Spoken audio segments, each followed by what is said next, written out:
What happens if you kill an inmate trying to rape you in prison? Is there self-defense in prison? The only self-defense in prison is to live. It's just like war. The only rule in war is to win. Unfortunately, the cases I'm about to talk about, one man was given the death penalty after he was threatened by his cellmate that he was going to rape him. And nobody could see anything, hear anything. Who can know besides him and his cellmate? This man had been down 10 years already, never once had a write-up for anything like this. And just 2 days prior, he was saying, man, I'm going to have to make an example out of him. Just 8 days as cellmates, he would beat him so bad with locks in his sock, his feet, boots, and other weapons, he would receive the death penalty. Let's get into this one first. You have to remember, in prison, nobody cares. The nurses will laugh at inmates that have this happen to them. Other inmates will literally think that they're weaker. And if they survive, their life is going to be even worse because everybody looks at it as, you're a criminal. You shouldn't have been out robbing and mobbing and shooting and killing. You have no pity. Now, does somebody deserve this? And a threat in prison is just as dangerous as an action, especially when you sleep less than 1 foot away from the person. Michael Woodbury, who would commit an armed robbery that turned into a triple homicide. Robbed an Army surplus store that ended in a shootout that left 3 men dead, and he would go on the run, ultimately get caught, sentenced to 3 life sentences. Fortunately, he would get transferred to the Florida Department of Corrections. It's called an interstate compact. Now, if you're doing a very long, extended sentence, you don't have any write-ups for any shit for over a year, you can prove that the only family you have in the world is in that place you're trying to go to, and that they can cover the expenses. At the end of the day, it's all about money, because they know that that's the people going to give you a canteen to visit you, and they're going to pay for the trip. However, he had no idea what he was getting into entering the Florida Department of Corrections, where it's the Wild Wild West, especially Okeechobee Correctional Institution. Closed custody facility that houses 90% lifers. Get situated and arrive. He'd be placed in cell A-220 with Antonese Haynes, age 52. Had only been cellmates for 8 days. No prior conflicts, no write-ups, no warnings. To officers, both men seemed stable, but inside that 6x9, tension was building. That's the reality. What the fuck do the officers know? He seemed stable. You got a man that did a triple murder.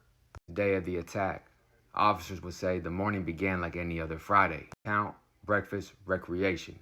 Haynes spent part of the morning on the yard. Woodbury would remain in his cell. By evening, something changed. Officers later testified that Woodbury appeared agitated after dinner, pacing and muttering. 7:45 p.m., the day room lights dimmed. Night count approached. Then came the sound that no guard wants to hear.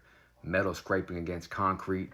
Woodbury was barricading his door, with the steel footlocker wedging a mattress and clothing behind the bars. Officers immediately demanded compliance. He would yell back, "Nobody's coming in. This is between me and him." The attack would go on for 2 hours, where he'd be hitting him with a lock, stabbing him, and beating him. This is the way Woodbury described it. As he represented himself in court, he would say, "The victim's death was not premeditated. If I was planning on killing my roommate before I went to bed, I would have at least put a point on my knife." He did, however, admit to holding the victim hostage, but claimed he only did it to stall time until a tactical team with cameras arrived. Also insisted for those 2 hours he did not wish to keep hurting him.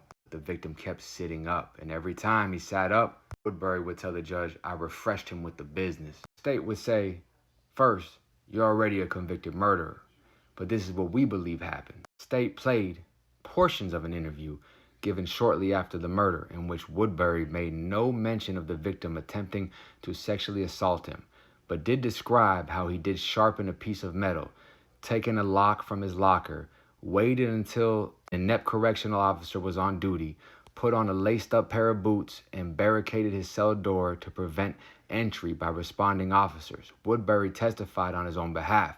He admitted that his assault on the victim constituted his torture, but he claimed that the victim had tried to rape him, and it was get-back time. In his own words, it was just get-back. It was just vengeance. It was just wanting to hurt you for when you tried to do that to me, for what you thought you could do to me. That's really what I wanted to do. his own words. He would play recordings and also go to statements. He would go on to say, hey, he came at me, tried to force me. I defended myself. He described Haynes as a predator, saying he'd been warned about him. But investigators checked, Haynes had no sexual offense record, no prior reports of attacking inmates. What they did find were letters and notes in Woodbury's property, where he wrote about sending messages, showing dominance.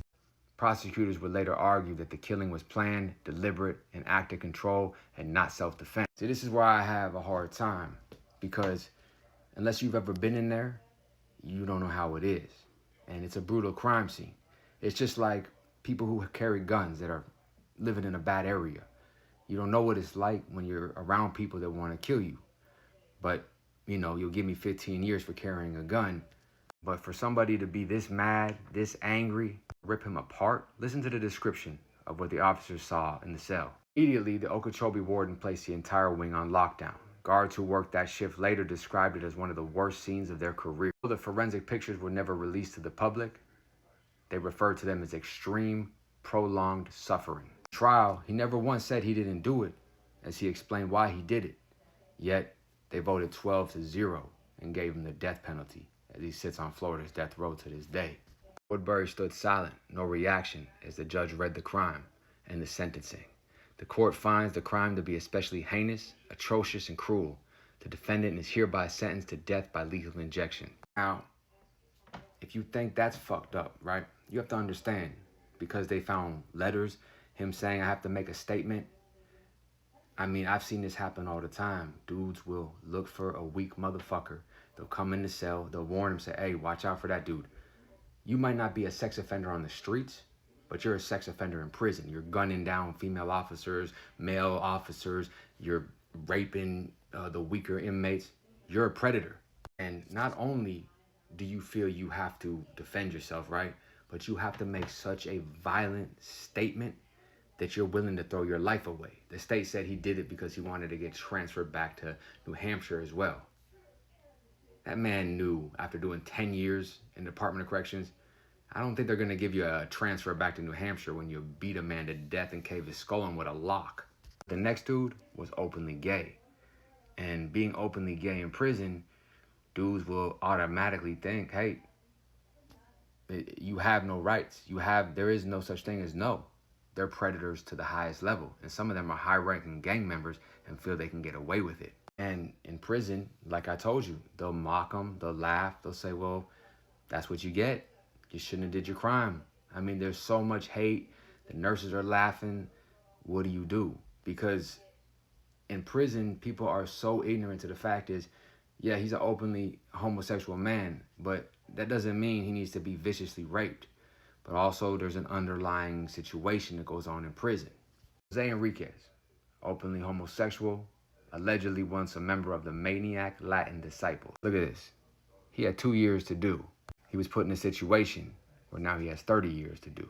Other inmates described him as quiet until pushed. Jail records, just like with the other case, show minor disciplinary issues, nothing violent. He was openly gay and had been in consensual relationships behind bars. That's the underlying meaning I'm talking about. Again, there's no such thing as domestic violence in prison. So if you're playing games or whatever it is, a dude can beat you half to death and they can say it's a mutual combat. And they both go to confinement. And usually if a dude is openly homosexual, what they'll say is basically it was his fault. He's starting the drama. And usually we'll lock him up and leave the one that beat him up because he's a gangster. He's tough. But meanwhile, he's a homo thug.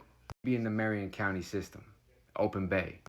On December 18th, 2017, shortly after lights out, inmates heard a shout. One voice screaming, then silence, then what sounded like the clatter of metal on cement. The guards rushed in only to find Billups on the floor bleeding from multiple stab wounds to the chest and neck. A sharpened toothbrush lay nearby. Enriquez was crouched by the sink. His hands were trembling. He told the first officer who arrived, he tried to rape me. I wasn't gonna let him. Again, detectives found no injuries that were consistent of sexual assault. In prison, a threat is just as bad as an injury. That's the realities of prison. Ask yourself if you're willing to catch a life sentence. One's a murderer, one was a thief. Stay out, stay free, us.